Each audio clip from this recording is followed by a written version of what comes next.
Thank you all for coming. We're going to have a discussion, and then we're going to open it up for whatever questions you have. If you Google art and science today, you're going to find screen after screen of all kinds of festivals, conferences, symposia, usually associated with university towns, sometimes museums. But 13 years ago, when we started the idea of Light and Winter, bringing art and science together, that was not the case. However, everyone up here is old to the game. One of my inspirations for Light and Winter was something called Entertaining Science at the Cornelia Street Cafe, which was started by Roald Hoffman in 2002, whose mission statement, as I remember it, is to have artists come in and react to the theme of scientific presentations, to play with ideas, and most of all, have fun. I want to talk about that fun factor later. In 2006, our featured presenter was Laurie Anderson, who was, at the time, the artist in residence at NASA, and who, to me, exemplifies this fusion of playing with big ideas in a performance-based context. John has worked, I just met him last night, but has a long pedigree in paleo art, and the Museum of the Earth, where he's the artist in residence, was one of our first and most eager partners for Light and Winter. When Warren Allman, the head of the, at that time, the new museum, really wanted to bring art and science together in palpable ways, and one of our first presentations was Voice of the Whale, underneath the whale. So one of the things we're going to talk about, and I'd like to open it up now, is where art and science intersect, where in your experience and where it can go. Laurie, do you want to start? Sure. You mentioned this job that I had as artist in residence at NASA. Very, very strange gig. And it started out as with a phone call. I was having a very, very bad day in the studio. You know, one of these days we would just think, this, what I'm making is idiotic, pointless, useless, stupid. I was like, oh. And so I got a call and they said, well, we'd like you to be the first artist in residence at NASA. I said, that's a pointless. Well, no, I said, you're not from NASA. You know, when your sort of secret dream call comes, you think you're dreaming, you know. So,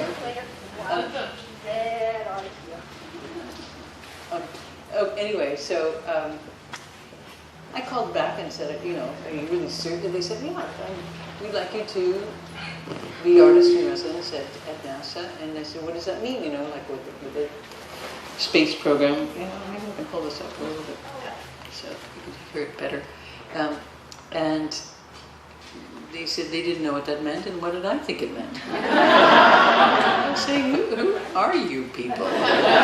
So I took the job because I didn't know what it was. And I'd love to hear your experiences as artist in residence too. We can compare notes, because it's a pretty strange position to be in. I mean, for me at NASA, I just decided they were already making giant works of art. Stairway to Space is, you know, this huge concoction like that they're planning to suspend a platform over the Pacific Ocean and hoist all of the material up there, instead avoiding all of that fuel for the big boom thrust. You just hoist it up there and just drive off with the stuff once you're above gravity. So I thought that was a great idea. And I can get back to some of the other things that were involved there, because it's kind of a very long story, but I wanted to say one thing, which was the most interesting conversations I had there were with the nanotechnologists, because they tended to have the most time on their hands. So we're standing there with their badge says nanotechnologist, mine says artist in residence. We're like staring at each other, well, you know, what do you talk about? And we talked about a lot of things, and one was, I realized that artists and scientists had a lot more in common than I thought. And one of the biggest things is that we have a similar method. Make things, and you get an idea and you make things. And then you look at it and you see, how does it work? And what is it? And then you ask the most important question of all is, how do you know when you're finished? So in order to answer that question, you really have to kind of know what you're making. And a lot of times you could kind of only half know because you're moving along like this. So one of the things that I was fascinated to hear from them was that they said that Einstein had rejected some of his most well-known theories. Why? Because they weren't beautiful. And I thought, what does that mean? And what could that have meant to Einstein in the context of what beauty might have meant in Princeton or wherever he was when he was thinking about this? I was at the time also working in Japan a lot on a big garden project. And one of the things that we came up with, kept coming into was this idea of symmetry, which in Japan is considered somewhat moronic. You know, they're like, why do you want this thing to look like that thing? You already have this thing. What's this, what Moon June thing that you've got? Has your bicameral brain and 2 legs? That 2 things makes it beautiful? In what way? There are other ways for 2 things, if you want 2 things to relate, that might be interesting. A huge thing and a really tiny thing. Or a catalytic relationship. One thing's changing the other. Why do they have to be these twins, this twinning thing? So I thought, well, maybe symmetry might have been one of the things that was in the back of Einstein's mind and when he's thinking of those. But anyway, it was a really strange job, and one that made me think about what I was making and how I was making it and what I was doing. What is it that an artist does? What are you looking for? So it makes you look at what you're doing in a different way. Yeah. Roald, does that resonate with you as a chemist and a poet and a playwright? Yes, I think so. It all begins in different places for all of us. But looking at things in a different way, it adds something, certainly, to look at both the scientific and the artistic. So John and I were talking about this yesterday. One of the ways of maligning science is to say that science dissects the soaring thought. But, and I know what is meant by that. And there are scientists who are caught up in that mode. But the insight that you get from knowing how the muscles in the wings work can only add to the magic of the hawk soaring. So the science enriches, providing you let the rest of the world come in and you don't fall into some reductionist hole where you think that the scientific way of knowing the world is the only way of knowing the world. That's been a tension that's been at play for a while, hasn't it? Trying to reconcile the different approaches, and that's why I think it's become so popular. And tell me if that resonates with those of you who like the approach of Light and Winter, which is taking an idea and looking at it from different artistic or scientific perspectives. But a lot of what I found is a lot of scientists especially, and you may have found this at NASA, thus the inability to talk with the nanotechnologists, but a lot of scientists are reluctant to share what they know in an accessible and easy way, sharing their passions. Those who do really welcome other people in and make it easier, both for lay people and for artists. They have to be given a carrot and a stick. The stick is that the National Science Foundation tells them you must have an outreach program with your program, and that's why, in part, NASA invited in part. And the carrot is some reward from the public at large. And things are easy. It's easy to go past a point of right balance. So our great heroic figure of Carl Sagan got in trouble with his astronomer colleagues because he spoke too much to the general public, perhaps. is that maybe it's jealousy, maybe other things. Do you think he oversimplified things? I don't think so. I don't think Carl oversimplified things. But I think that level of accessibility, though, can be very threatening to But people who... There are different ways of doing it. It could be threatening, but I think he stood up for high standards, and I think more people learn science from the Cosmos series, even while admiring his face and all that the producers made from it. More people in China have seen that program and learned science than from anywhere else. Well, John, you have the best job in the world, right? I mean, isn't that so? You make there are some dinosaurs days come to where you life. shouldn't ask me that question, Yeah. but in most days, Yeah. And where do you stand in all this conversation in terms of accessibility and intersection? I think there are scientists who are threatened by a certain level of accessibility to the public, and don't see that as important. But I think there are a lot of scientists who don't think that way, and who would welcome some sort of outreach. I think many of them don't really feel that they have the skills to put that out, so maybe that's why they invite Laurie Anderson to be the artist in residence. They don't themselves have the power to get it out there. Do you identify more as an artist or a scientist? Oh, God, that's hard. It's like, do I want to cut off my right foot or my left foot? I can't really answer that. Because it would be, I mean, I love the science. The science is like a lantern that you can use to illuminate certain parts of the world, present, past, or whatever. And those things that you illuminate can be so aesthetically compelling that to not do art about it is just, you know, it's a shame. Yeah, it's unthinkable almost. So I don't know. I mean, they have science and art have different goals and they have different methods, but the worlds that science can illuminate can sometimes be so compelling, and I find human origins in particular so compelling. I mean, we're talking about a story of basically a little part of the universe waking up, becoming aware. So it's hard not to look at that in a way that doesn't. It's just so full of aesthetic resonance for me that it doesn't stop.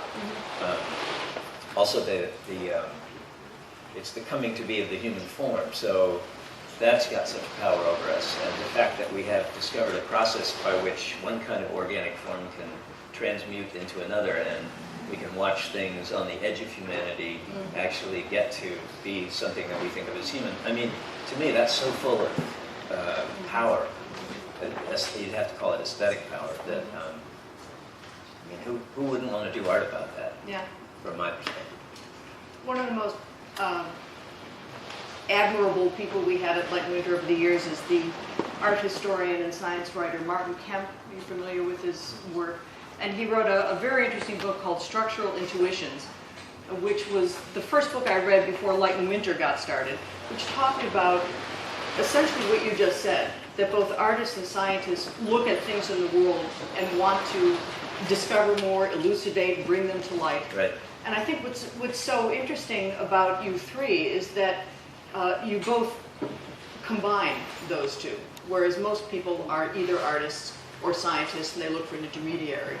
But in a way, we're not so different, because all we're doing is taking parts of the world out here, and they happen to be parts that are illuminated by that lantern we call science. And they find those compelling, and they want to express that resonance. So not everybody can draw. Well, yeah, that's another issue. Yeah. Laurie, you're at a level, a professional level, in art and in music and in performance. Do you find those different fields easier to reconcile than art with science? Did you have to choose to be a musician or to be an artist or to be a performer? I'm not a big fan of any of these categories, really, you know, and when we say art and science, it's almost like those two things are meeting now in what we call technology, in a very loose way. And so you go to the Museum of Modern Art and you see what is really a science project and is presented as an art project. I'm thinking of the recent one where it's raining everywhere except where you are. And sort of ideas of tracking and AI are really art investigations as well as so-called science. So we tend to think of it, lump it all in this kind of technological center of which we're all, working with many of the same tools. So those kinds of lines blur. I always thought in terms of the bins that artists are put in, is really, the first time I really saw it very clearly was working in the pop record world and record labels. When there used to be record labels, needed to put you in a bin. They needed to decide what you were: an electroacoustic artist, a folk artist, a pop folk artist, a folk pop artist, or which one are you exactly? Because it's about marketing. That's the only really thing that you really reason you need to be in a bin. Otherwise, we're all doing all sorts of things that are very blurry all the time. And more, everybody is doing that. It's not just artists. We're all our own travel agents. We're all our own, photographers and archivists, and all of these skills are becoming much blurry. But what you were saying in terms of this, or the way I heard it, was this excitement of scientists in terms of creating something living, was the most coherent project that I was ever involved with was the little robot rovers, Spirit and Opportunity, that NASA built, and I was there when they were building them. It was completely thrilling to watch these little intelligent machines being built and driven around Pasadena, and where there were all the walls were painted as Martian landscapes. And the most wonderful moment of that was when the day that they were meant to land on Mars, and they had been lost for a while. So we lost contact with them. There were 3 missions on the way there, British, Japanese, and American. British and Japanese had evaporated, and we'd lost contact with the American one. And so there was a group about the number of people in this tent, which feels like some kind of weird ship, doesn't it? Flaps, are we going somewhere? Who knows? But anyway, all the designers worked each one on a tiny part of Spirit and Opportunity. Nobody really knew how the whole thing worked. And it was a very tense moment because there were no cameras on Mars at the time, and so you were looking at the landing in the most theoretical way possible as a series of frozen numbers, which it began. All of these people like looking at numbers that were disappeared, because that was what would indicate what the state of the craft. So suddenly, those numbers that had been frozen started moving very, very fast. And you realized that was the craft and telling us that it had entered Martian atmosphere, and everybody was like, whoa. The next numbers toggle over and show you that the parachute has opened, and it starts plummeting down, and poof, impact on Mars, and it rolls almost exactly to where they had wanted it to roll. And everyone was like, ah. And then the craft unzips itself, the solar panels open, and charges the little wings and the sun, and then these little robot rovers roll down a ramp and begin taking 360-degree high-definition images of Mars and sending them back to Earth.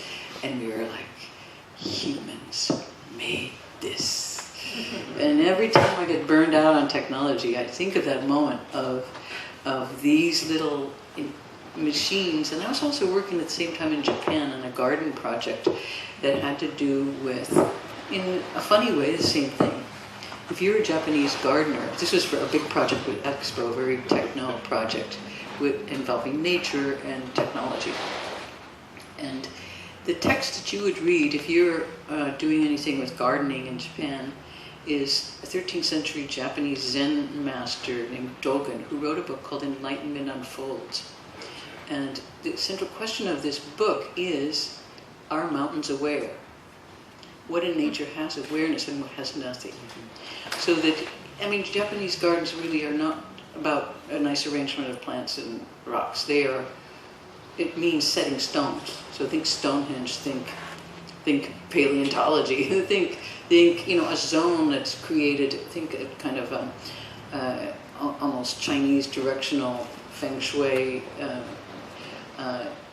zone where you work out ideas of good and evil, really. So it's garden. So anyway, I was thinking of that text at the time that these robot rovers landed, and these two projects had made me pretty schizophrenic, working in high-tech NASA and then this garden atmosphere in Japan, many centuries old. And I thought, wait, this is the same thing.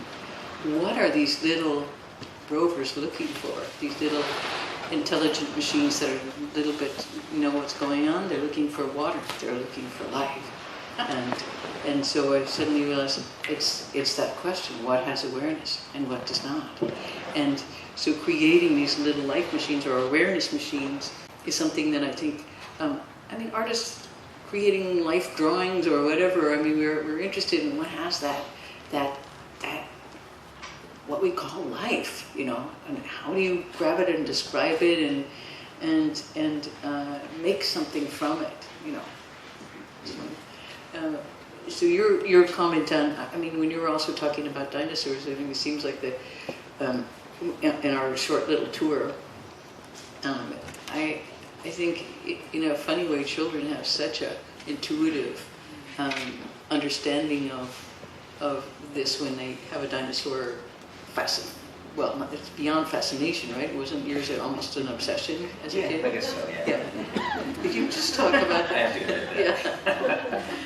Yeah, I think it's, when you're a kid and you find out that dinosaurs once existed, I think it's partly a thing of extremes, Here are these things that were bigger than elephants, that in some cases were fiercer than anything we know today.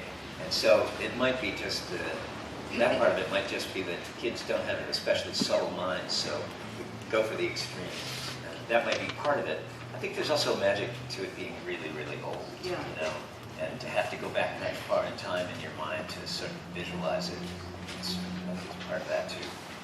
I wanted, though, to ask you, well, there are a lot of things I want to ask you, but one of them is, you sometimes get the temptation to, instead of making the skin green, making it red? And how does that jibe with you being an artist? Yeah. Well, because the artist would allow you to make it red. Yeah, that's right. And so I'm under some restrictions. Why not give it a fifth leg? Yes. Why not give it a fifth leg? But so I'm restricted in that way. But there's a power in that too, because if you give it a fifth leg, then you become aware you're just creating a fantasy, and that can be fun. But if you're actually anatomically pretty close to what actually lived, there's a lot of power in that. This thing I'm visualizing was actually alive in something like this form. That's a powerful thing. But there's something else. Maybe in imagining that, not the fifth leg, but some analog, you may be actually anticipating an evolutionary advance somewhere else. This is what's really going to be interesting about meeting up those creatures from another civilization living on one of those Earth-like planets, which we are discovering in great numbers. They are surely not going to look like us, because we can see all the vagaries of evolution in mammals even. Yeah. But even in other things. And evolution is so resourceful that it doesn't come up with the same thing twice. If chance is at work, it's not going to come out the same way twice. So they're bound to look like bug-eyed monsters. And they're very likely going to eat us because... So we have that to look forward to. Yes, because the ethics and morals are also an evolutionary accident of sorts, or not an accident, but perfected in a certain way. So, what's the distinction? So that's the world of astounding science fiction covers, maybe. But maybe we could give it an evolutionary justification. Yeah, when I was in Denver at the Denver Museum of Nature and Science, they were planning a hall on the universe, And I was in favor of doing something that I called the Galactic Zoo, and sort of have animated things that were alive, and basically they were talking points. What does Earth life tell us about what to expect out there? And that's part of the lesson, is that evolution is so resourceful that it never comes up with the same thing twice. So I was trying to design extraterrestrial life for this thing, and I was trying not to be, as much as possible, I was trying not to be limited by my earthbound frame of mind. So I made a rule for myself, and it was, or a couple rules. One was no heads, no legs, no bilateral symmetry. So every night before I went to bed, I spent about half an hour drawing in this little sketchbook, and I came up with these designs, and it's like trying to anticipate what would be evolutionarily plausible, what would be adaptively plausible somewhere else.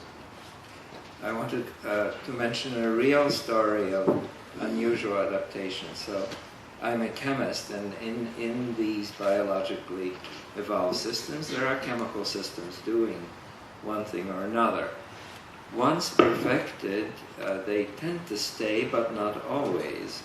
And one interesting, so that we share large biochemistry with E. coli. But it's complicated. Once it figured out how to make energy in a certain way, then through evolutionary processes, including symbiosis, things evolved to a certain point. But I want to tell you a story of something very specific, and this is how higher organisms carry oxygen. So the oxygen is important to things that evolve past a certain period. And we know how we carry oxygen. It's in a molecule called hemoglobin, which then passes it on to something called myoglobin. And everyone knows that there is an iron atom involved, so that iron is important for you. It actually sits in the middle of a little molecule called a heme that's nestled in the arms of a protein. And that protein matters because sickle cell anemia is just one change in one little part of that protein. The point is that everything from chordates on up and before uses hemoglobin to carry oxygen, except for crustaceans and mollusks that don't use this molecule at all, but use some other molecule that has 2 copper atoms in it instead of an iron, and doesn't look like a platelet shape of hemoglobin. This led to some interesting, I have some friends who study this copper-containing molecule, and they get money to buy lots of Alaskan crabs that they then milk for their blood, which is not colored like our blood, and then they eat them. The blood is all they want. But anyway... That's the way you started the story about the bug-eyed monsters eating us. Right. I seem to be set on food. Maybe I didn't have lunch. And? No, I just think it's interesting that even something as close to us evolutionary as mollusks and crabs use a different molecule for this function, which just leads us wondering what else is out there. And we would, if we hadn't those examples, we might think that there was only one way to do it. Right. Only one way to hold oxygen. Yeah, Using iron. yeah, that's right. Yeah. John, the way you're describing how you created the evolutionarily advanced life forms, I mean, there's something, when I say that we're close to E. coli and that's comforting, it's like the bar scene in Star Wars, right? That's the best part. It's the recognizable creatures whom we'll never see who order the same drinks that we would. I mean, we still cling to something recognizable, right? Well, we do in our fiction, Yeah. but I think I'm waiting for a piece of fiction that doesn't follow that. And I almost thought we were going to get it when Carl Sagan put out Contact, because I know he advised on the movie 2001 A Space Odyssey when he was very young. And they were thinking of doing something that looked vaguely human-like, gargoyle-ish kind of. And he said, no, it's not going to work that way. They're not going to look anything like humans. They're not going to look like mammals. They're not going to look like vertebrates. They may not look like animals. You know, we may not be able to classify them in that way. So, I think it's, you know, it's the movie people want something you can identify with. So they give it a face. They give it a 2 eyes or 3 eyes or whatever. And it's something you can look at. Even the War of the Worlds by Steven Spielberg, as he made his version of it, there's still a face you can look at. It's not just completely alien. I'm still waiting for that first movie or book that's brave enough to go into that alien territory. Well, it seems like that's the point of a lot of fiction, is that, like you say, it can invent a fifth leg, or let's say, like fire-breathing dinosaur, which would have been a really handy thing to have evolved for creatures to be able to, you know, cook their own food. You don't know why that didn't actually evolve. You know, it'd have been fantastic. You were also saying about color was interesting too. In this along this topic of fact and fiction, and is one really inherently, let's say, better than another, because we also have minds that dream and do a lot of other things than just color the facts. I ran into that with the colorists at NASA. That was a really strange thing, because at Hubble, you know, these pictures of stars being born in outer space, and they're like fluffy cumulus clouds, look so lovely. You can and they're exploding, you know, with all sorts of sparkles, and the palette is this kind of shell pink and baby blue. It's Tiepolo. You can expect like little cupids to be popping around, you know, swings, and and Watteau, this kind of palette. And so I was saying, like, okay, and I got to meet the people who were making these images, and they said, okay, who decided on the palette, because it's kind of arbitrary. We don't really have those colors, and we're just imagining what they were from numbers. We don't have cameras out there taking pictures of pink and blue, things that might actually suggest that outer space has a lot more to do with heaven than you thought, you know. So I thought, why is it being represented this way? And they said, well, you know, we just came up with this. I said, which one of you came up with it? It was really pretty obnoxious, you know, asking them over and over, like, who decided that it would be pink and blue? Yeah, and because all of these images were very highly publicized, and everyone was thinking, oh, outer space looks like amazing out there. So finally, I got to meet the person who had done that pink and blue range, and I said, why did you choose, of all the ranges of what we could call color, from infrared to the colors that we see, the colors that are possibly existing, did you choose pink and blue? And I said, why did you choose that? And he said, well, I thought, I'll never forget this answer, I thought people would like it. Are you crazy? That's what we're doing as artists, you know, people will like it, you know, you're doing science, you know, and so, but again, those are very, very, very blurry lines when you decide what color that should be, if you're trying to imagine it from information and to recreate it from information. So I think you have to be really careful when you're saying, here's what it looks like and here's what it does, because it has to do with desire and what we hope it would look like, you know, largely, you know. Let me pick up on that idea of people will like it, just to move on to another subject matter that I think a lot of people here want to talk about, which is whether you think you have a responsibility, whether one has a responsibility as an artist or as a scientist to be involved in large issues of the day and to help, if not influence, then shape public opinion. I mean, part of what people do who do this is present things in the way people will like it, and not lecture and not be didactic, but somehow slither in an idea that will be tossed around. Do you think you have a responsibility in the fields that you're pursuing to engage in these issues? If I call it a responsibility, I mean, it's a desirable thing if you can do it, to make it something that will affect lots of people and will impact them.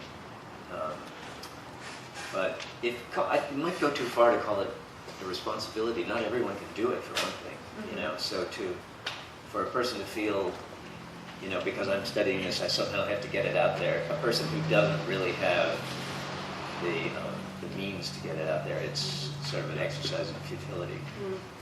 So it's, I wouldn't call it a responsibility. Laurie, you? As a performer, as an artist, you deal with issues. Yeah, but I don't think it's any more valuable than making anything else. I really don't think that, you know, that kind of engagement necessarily. And it also can be super preachy, you know. And I just think, like, I truly hate it when people tell me what to think or what to do in that way. You know, I'm just, it really gives me hives, you know. So I think that also you can't always tell how something is going to translate. For example, I think a giant painting that's just blue painting, just giant blue painting, could give people more an idea of freedom than somebody nattering on about the importance of freedom through words. So, I mean, art is in a different language of the sensual, and it's not so easy to necessarily make it a conveyor of things. So it's. I agree, and I think that's what people are looking for. I had the experience of James Turrell in Los Angeles. James Turrell is a light artist, and he had a huge blue room.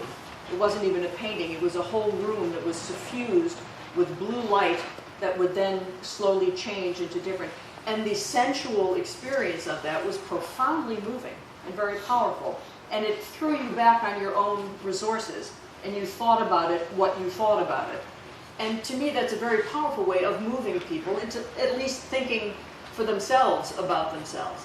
And I just wonder how far that can go without, where that line is before it becomes nattering and preachy and didactic and overly preachy. And we're all, you write plays, and you write plays about scientific ideas. Where do you go? Yes, and I've written a play about, in part, should have, about social responsibility of artists and scientists. That's going to be produced here. It's going to be, there's going to be a reading of it on December 6th, Competing with the Temptations. Identify yourselves, people.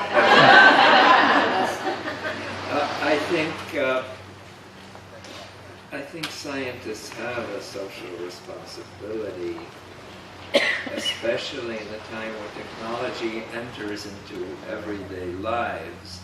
And my feeling is that that responsibility comes from a deep belief in the democratic process, that people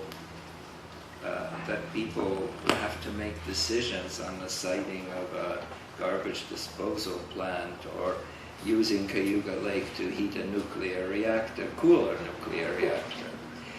And that, and there is, we have to educate people to be able to make informed decisions, because experts can be found on any nefarious side of an issue that you want.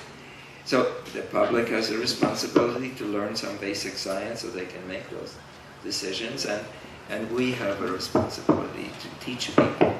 Notice it's a little different from trying to do something directly good, which I also think is important, and I feel all the time guilty as a theoretical chemist of not doing anything practical, be it on vaccines or drugs or anything else.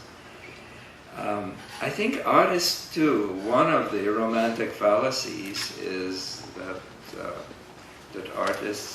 art is always good, and it cannot hurt people. Well, I've seen novels written where a former love was portrayed, and boy, it can be as hurtful as anything else in the world. And art can be misused too. And I have very ambiguous feelings about about the art that the artist who puts Christ in a urinal. I mean, I think that is, he better ask, is he serving Saatchi or in an art gallery in London, or is he really doing this to show thought-provoking art, edgy art, conceptual art of that type bothers me a little bit. It probes things in an interesting way. So I've tried to explore that in that play. I wish I could do more myself. Well, it's interesting the role that the museum here has chosen to play. My understanding is that there's going to be a small book published on fracking and the science behind it, which Warren Ullman assured me is going to make everyone furious, no matter what side you're on. So I said he needs to run for politics now. But that kind of information probably is a starting point for people. They have to read it. And I think art has a way of crossing that divide sometimes by presenting things. If we're talking about fracking, then there's the movie with Matt Damon called Promised Land, which was much better than it could have been, as a way to get into some of the issues. I guess I just worry about the engagement of people. I see a lot of people checking out. So, I see it coming. Do you know the work of Alexis Rockman? You must know his murals. Yeah, you must know his murals. Alexis Rockman, look him up. Fantastic, huge museum-scale dystopic murals of what's going to happen if we don't do something. But they're not hysterical. They're gorgeous. They're artistic. But they're based in science. And that's a very exciting thing to me, to see when that happens. Should we open? Oh, John. Well, I was going to say, maybe the thing to do if you're an artist and you feel that you need to weigh in on a certain issue, that's an important issue, is to look in your own toolbox and say, what have I got in there that can, bring this point home to people or whatever. And I think everybody has a different way of doing it. I have friends who are activists in ways that I never could be, so I have to find another way to, Right. Let's open it up to questions if people, I know people came armed or are inspired. And Barney, I don't know if you want people to use the microphone or if you want to just stand up and shout it out.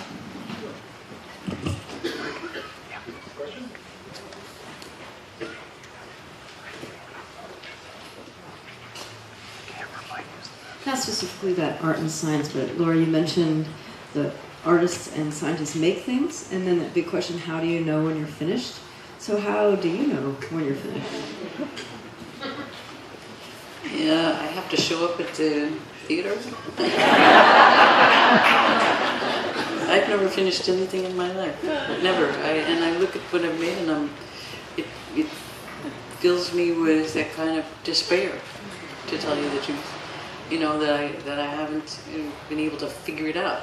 Now that's a kind of mechanism probably that a lot of you use, in your own lives to get the energy and the courage to make something else when you just feel you're failing all the time. I think, well, it's a way to make things. So, no, finishing is just, I try not to think of dotting that, putting that final period on.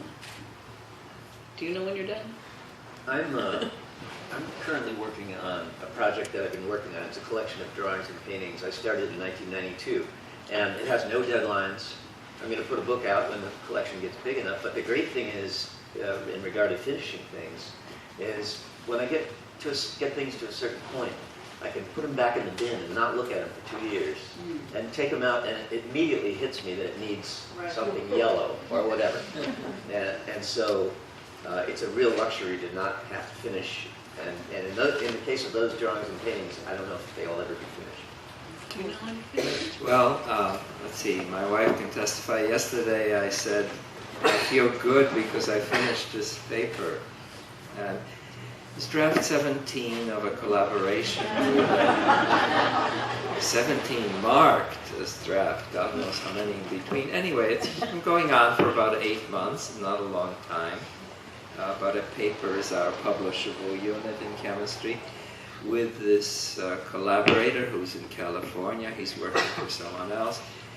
And yes, I'm finished, but we're then put it in the hands of a colleague, Neil Ashcroft, and he's going to tear us to pieces, and we're not going to be finished at all. And then after we spend a long time on that, we're going to send it into a journal, and those reviewers, this is where scientists learn that not everyone was born with logic. So we get the reviews on your paper.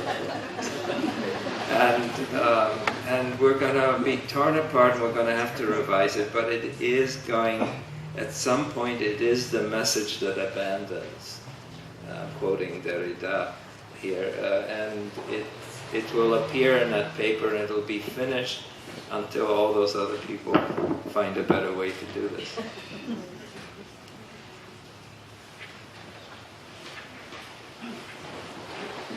Hi, I can't thank you enough for such a great whole light and winter idea, and art and science, and all of you, and last night and today, and the ship that we're on together, moving with this wind around us. When I go to this wonderful museum, you see the timeline of geological time and the history of fossils. And I am rather obsessed with water. I do a project called Let's Talk About Water to get scientists to speak English a little more simply with using film. And the thing that I feel is a certain urgency about life form being very affected by the way we have this new word they call the Anthropocene, like we're living in a new era affected by us humans destroying the nature around us. So there is within the scientific and art world where it comes together is in scientific visualizations now, where data is combined with visualization to make comments about where we are with things. And in terms of the questions you're asking each other, is there a sense of urgency about how scientists should communicate with a larger public, or is it okay to be philosophical about it and have peer review take things apart after there have been 17 versions of them? So I'm sort of stuck with not knowing quite how to contribute to make things more apparent to people. And what do you recommend we all do? That's interesting. I'm just a moderator, but I'm going to say something anyway. Is that motivation is why I started Light and Winter, was the idea of getting people involved in thinking and then acting without telling them how to act or what to think. So when you talk about visualizations of crises or water, to me, whether the art is illustrating the science or whether they're really collaborating to come up with something new, really doesn't much matter. Because as long as it's a point of entry for someone who hasn't thought about something before, it's worth doing. Moving millions is a big job, but it can only start locally, so I'm glad you're doing what you're doing. What about other thoughts?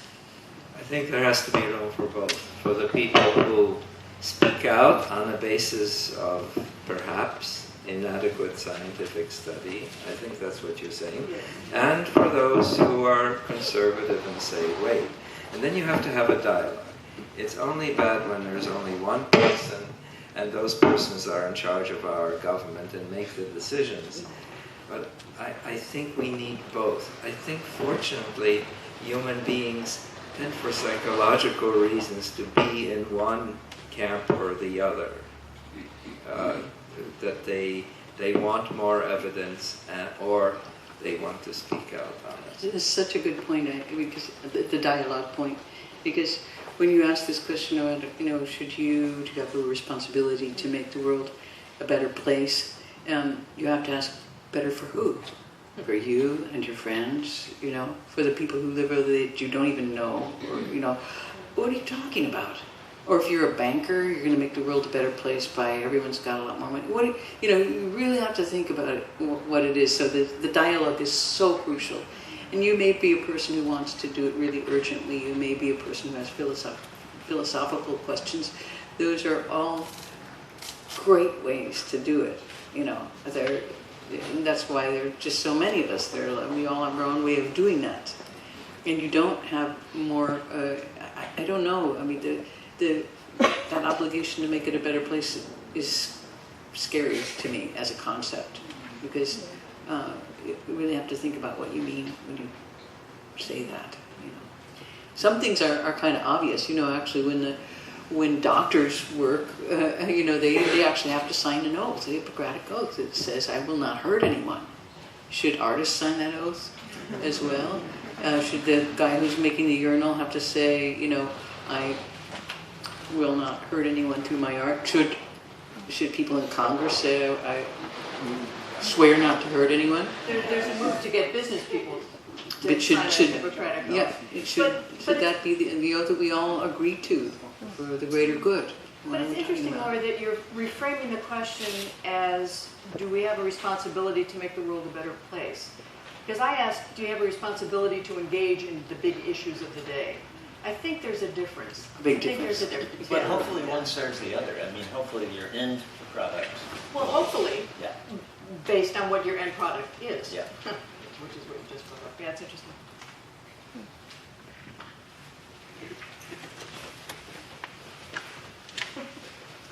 Thank you. I'm in music theory, so I think a lot about the intersection between logic and aesthetics.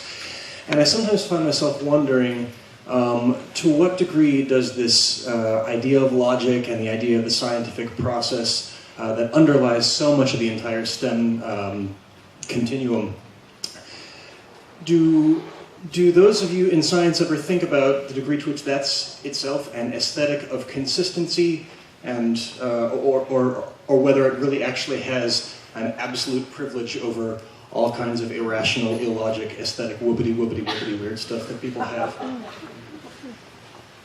Well, I'm against Occam's razor. That is, I think the world is not this. The idea that simplicity is a guide is certainly not there. There was something interesting also in what Laurie said when she talked about symmetry at some point. So I think I've made a living out of simplifying this world, making things simple in the beginning, but as I've grown older, I've learned to value complexity. And I think we have simplicity built into our minds. There may be evolutionary reasons for that, but we tend to favor molecules we tend to favor platonic solids and symmetry. We have trouble with things approaching chaos. At the same time, and if you want a simple explanation for why an accident happened, you favor that over one that took 37 steps in that. And physicists fall for beautiful equations all the time, thinking they must be true. The world is complex. The problems of this world are how to live with complexity and to value it. Sometimes scientists are not too good at that. Fortunately, what saves them is often their hard, good work shows that the simple assumptions they make about the world are not true, that it takes 37 steps, and that molecules is shaped like a clump of pasta congealed from primordial soup and doesn't look like a cube. And then what takes over as a principle of psychological satisfaction when the predilection for simplicity that's in our brains fails? I think storytelling takes over. Exactly. But I think when you are using that in a storytelling context, you know, everybody knows the difference between an easy punchline and something that has a conclusion in which it's really complicated. And I don't know anybody who has an uncomplicated life or one where the plot line is just going along like this. Our lives are a mess. You know, you just kind of do this, you do that, you try that, and that fails, you know.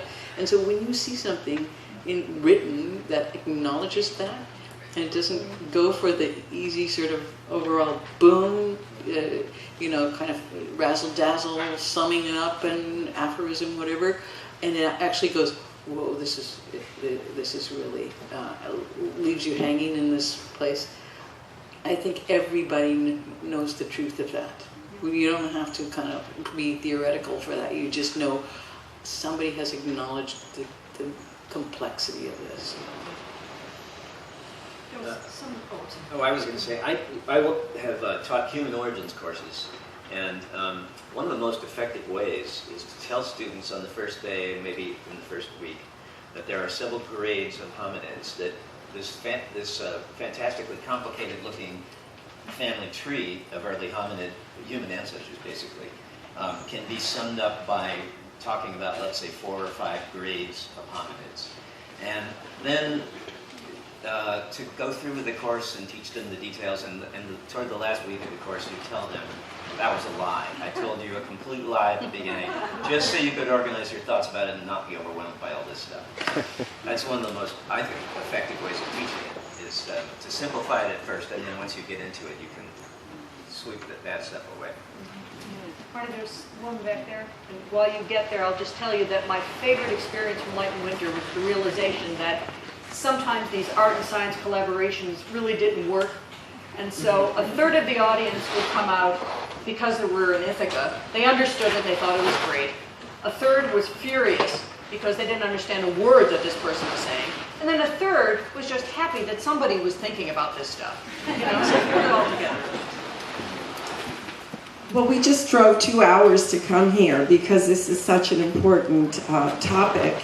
And I think that in terms of public dialogue, it's so wonderful that the museum here has organized this extremely provocative and interesting panel. The whole point of visualizing the crises is terrific, and the point about film, I think, is being a really terrific model, I mean, in the age of YouTube, to reach as many people as possible. We are, I don't know if you're familiar with the French biologists turned filmmakers who did Microcosmos and The Field of Enchantment. Anyway, I'm part of a group, and we're going to be having a Glimmer Glass Film Days with 10, and they will be here. Claude and Marie, this would be in Cooperstown, you can Google it, it'll be in November. But I'm part of a group that feels that this is, you know, a huge responsibility that we have, like this museum, to share this information and get it out to as many people as possible before it's too late. So, thank you. It's not really a question.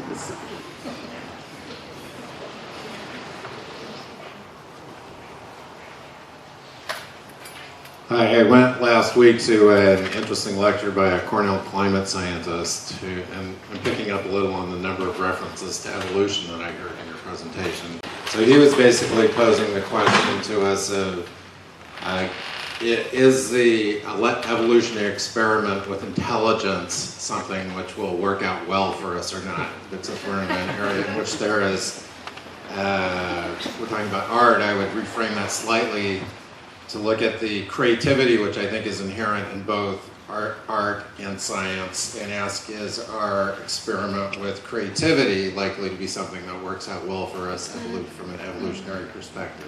If you have any thoughts about that. I'll take that. Yeah.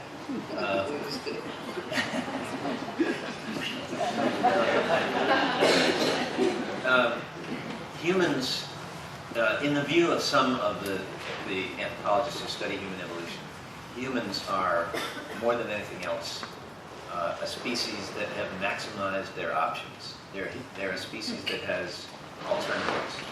And they tend to favor, and you can come up with specific evidence for this at several points in human evolution.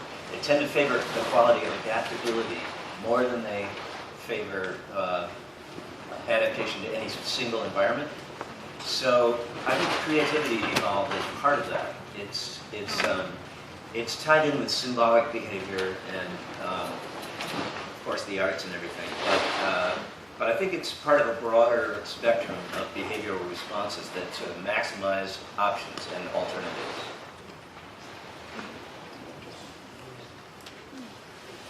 Yeah, I mean, if you think of the direction we're ultimately sort of headed evolutionarily, I mean, we're tending to become more complex. We're not tending to slide slowly down to one-celled creatures. You know? That's where we came from. We're actually going the other way. We're going the other way. So if you imagine what, let's say, a museum of 5,000 years from now would be, you know, I think more that they would have no categories of art and science left at all, but that, you know, and as you see, a lot of things that happen in terms of art are about awareness. And I mean, I can imagine the art of the future being the creation of, for example, first of all, that everyone would be an artist. That's my own personal dream. And that we would be, at that point, creating things like just enormous ears or eyes that could, like, look at the surface of Mars really quick, you know, that could see through things. Or because for me, the things that humans made in the past, the beautiful little golden Assyrian horses and all of these paintings and things would just be, you know, the tchotchkes that we keep around because they're precious and they were made by our ancestors, but they were the things that taught humans how to see, how to hear. That's the whole point of this stuff. How to be more aware and more in the, use your senses. That's what it's about. So if it goes in that direction, I think it will be in a very physical, very graphic way in which we enhance what we're able to bring in to our minds.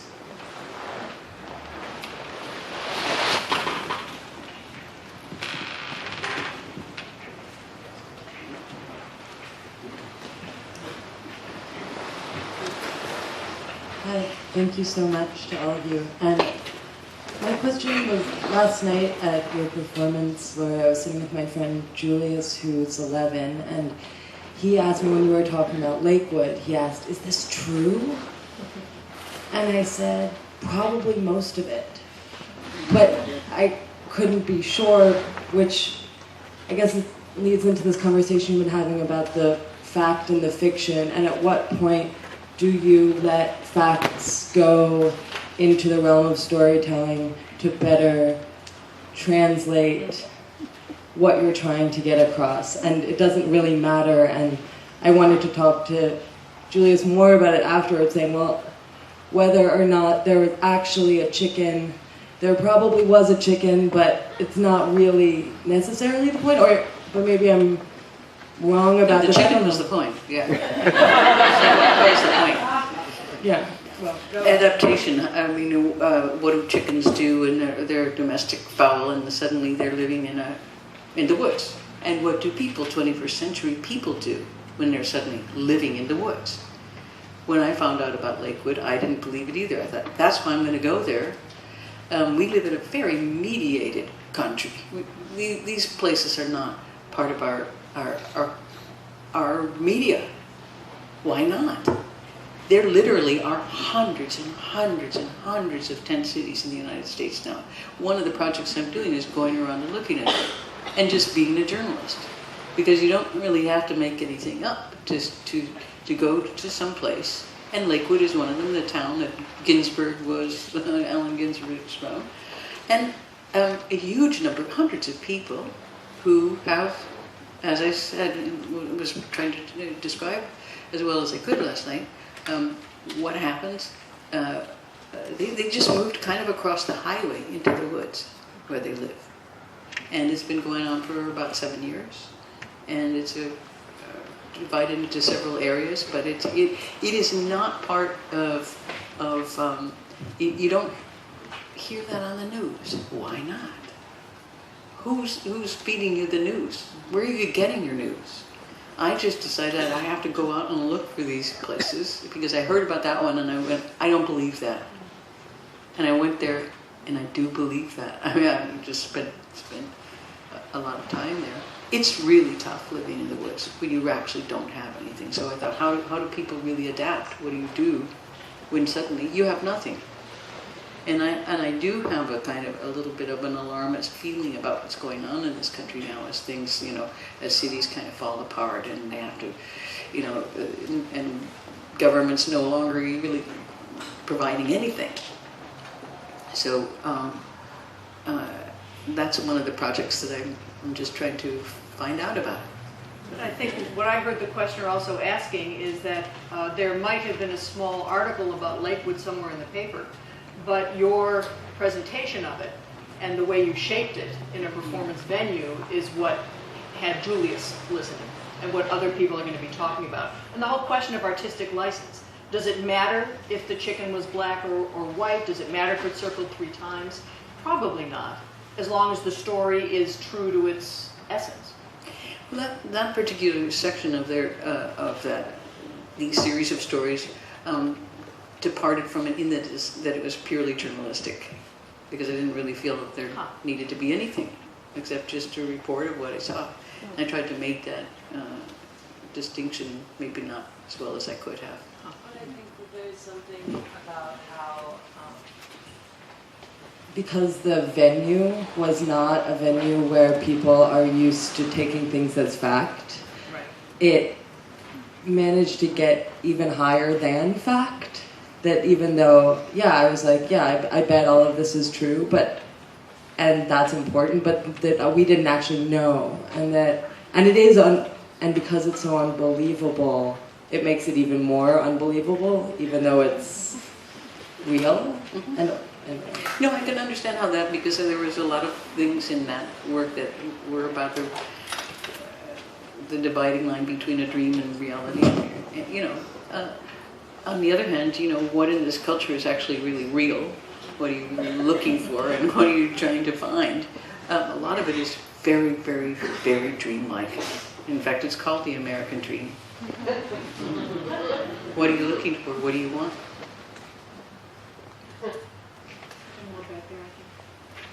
Raise your hand again, please. To the right. That way. I think the consensus in this room is that art and science is extremely important. But if we walked outside of this room, I suspect that art and science are very suspect.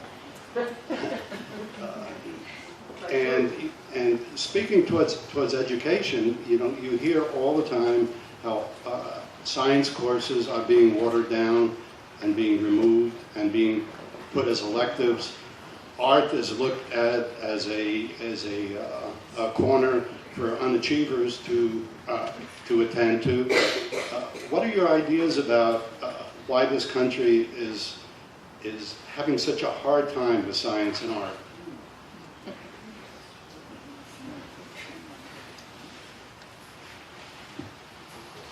Have you heard the Randy Newman song, "It's Money That Matters in the USA"?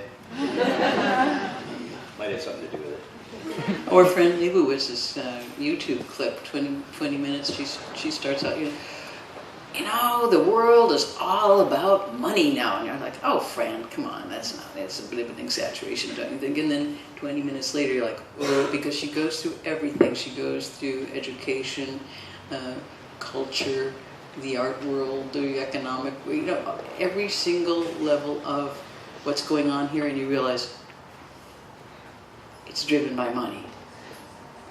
It's all about money. It's all about money. And when you think of how capitalism and democracy are related, you realize, it not only toppled communism, it toppled democracy as well. Look at, you just have to look at the main things. Fracking, what's driving this stuff? Money. And so I think everything kind of comes out of that in a lot of ways, in terms of the answer to what do you want. This is a culture driven by money.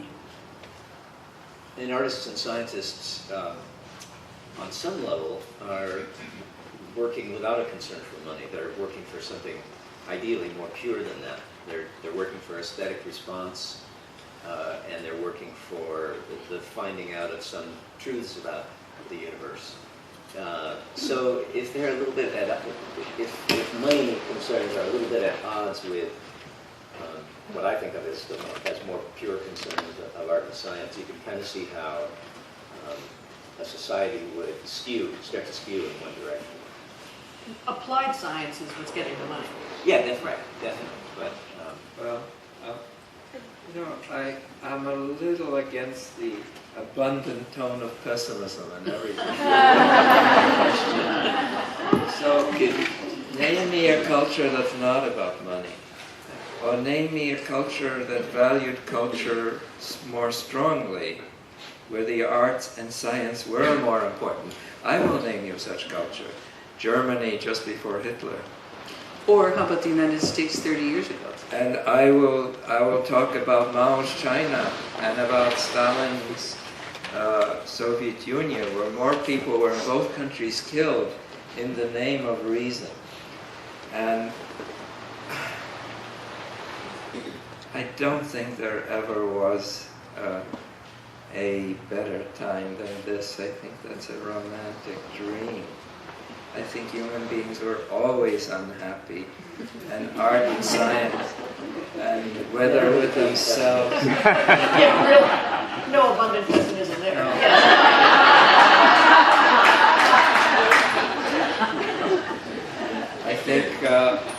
I think art, the striving for the spiritual, the good in us, always had obstacles. We know what direction to go to, but it doesn't seem to fill whatever, it doesn't seem to imbue our forms of government.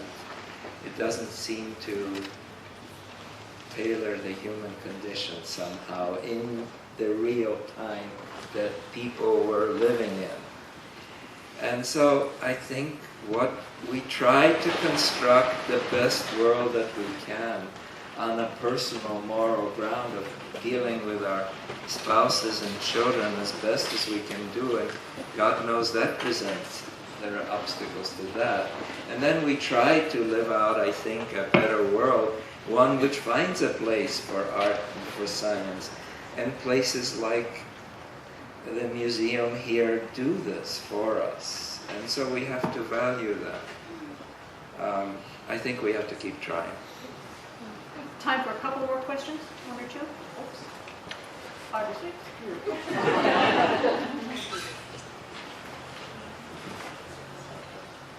I was curious if you could talk about, and I know it might be a difficult question, but maybe projects that you may have been involved in that were at the juncture of art and science, and if you felt that they were successful in sparking a conversation or a change, and what elements were in place that made it successful, or that you saw worked well. It's a good question to end on. If we go around, then we'll take more questions inside at the reception. You want to start, Joe? I don't, because I couldn't hear all the questions. If you heard it, repeat it.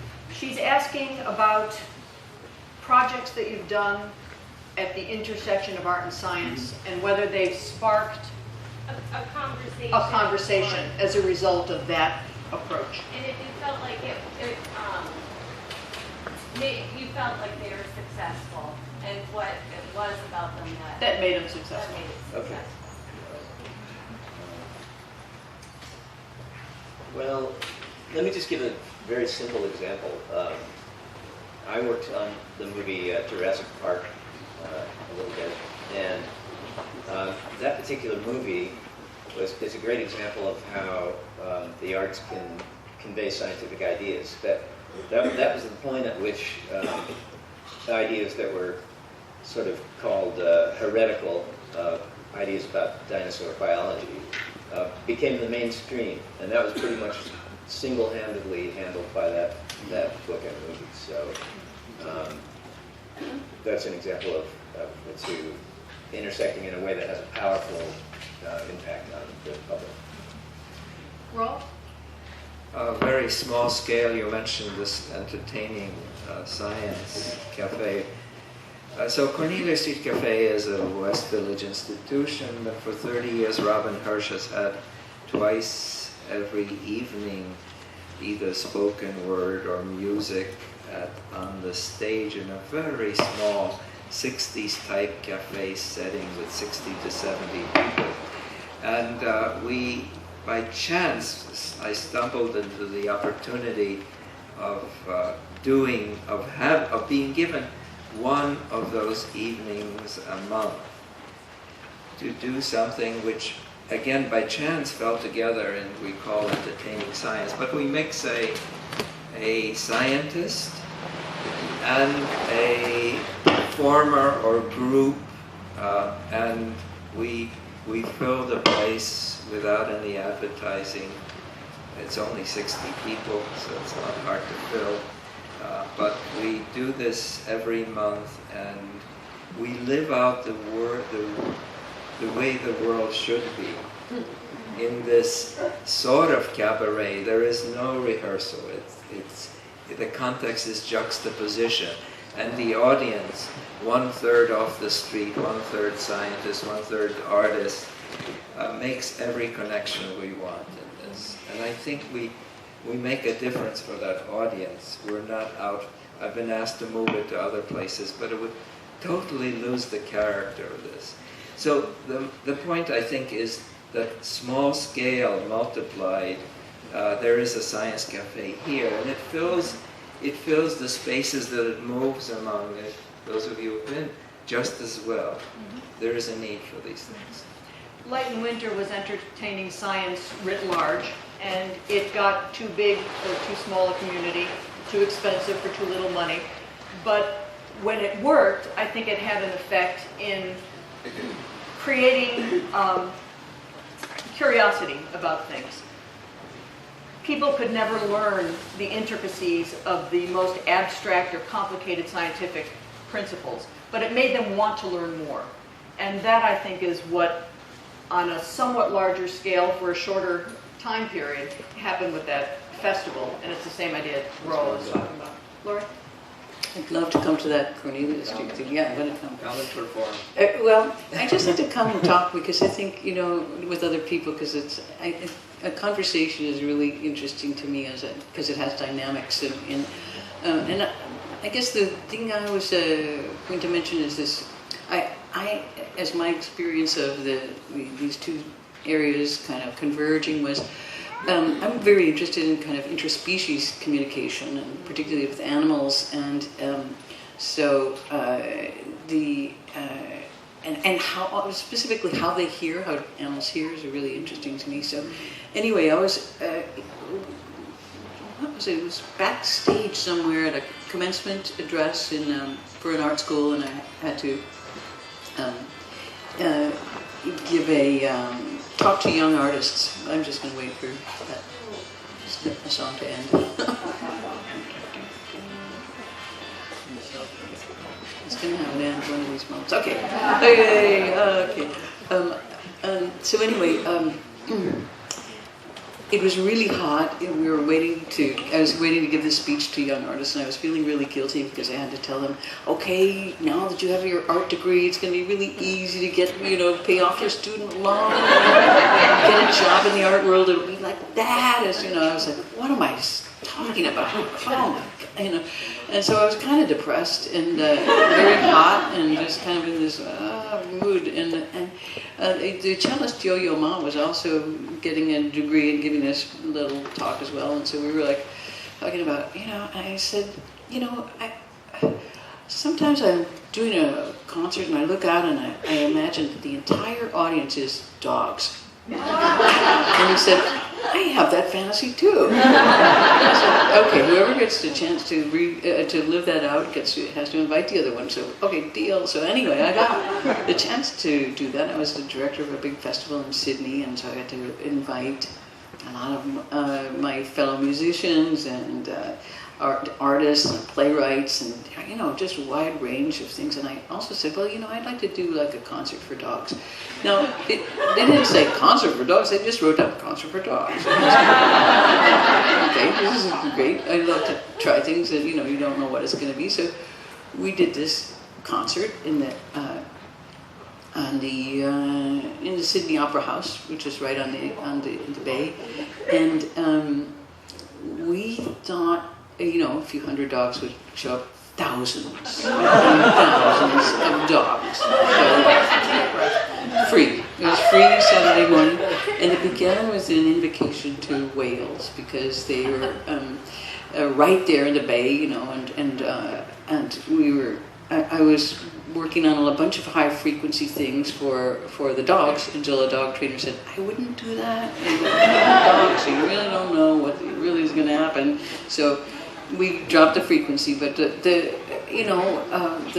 invocation to the whales was somewhat up their frequencies because that's kind of where they sing. And why do animals sing? You know, often to find each other, you know, in the ocean, or dogs have a rather elaborate GPS system. I'm over here, no, I'm right there. I'm 4 blocks away. You know, so they're talking to each other and locating themselves in space. So the concert was short. It was like 20 minutes, and it was probably the most fun concert I've ever done. I mean, there were a lot of rocker dogs, you know, dogs who just wanted to rock. And we had done these 3 little areas for the dogs, medium, small, and big dog areas, but they spilled over that really quickly, and they were all up the steps of the whole Sydney Opera House, filled with dogs. I was like, whoa, that's the greatest thing I've ever seen. I mean, my favorites really were the droolers in the front row. They were like, because none of the dogs knew what they were doing there. You know, it wasn't a dog run. It wasn't something that, and also it was the perfect audience because for 1 week before the concert, you know, there are people who've been telling them, we're going to a show. It's going to be just for you, and you're going to love it. And so by the time they got there, they're like, wow, what's that? And the kind of, at the end, you know, they were all really polite. There was a whole bunch of vets had come with big trucks because they were, you know, ready for some dog fights. Then nothing happened there. All the dogs were just like, yes, what's happening? And so at the end of the show, because it had been so quiet, I said, okay, now let's make some noise. So all you little dogs, let's hear you. And you're like, oh, add the medium dogs, and then the big dogs, and this sound was the most joyful, beautiful sound I've ever heard in my life.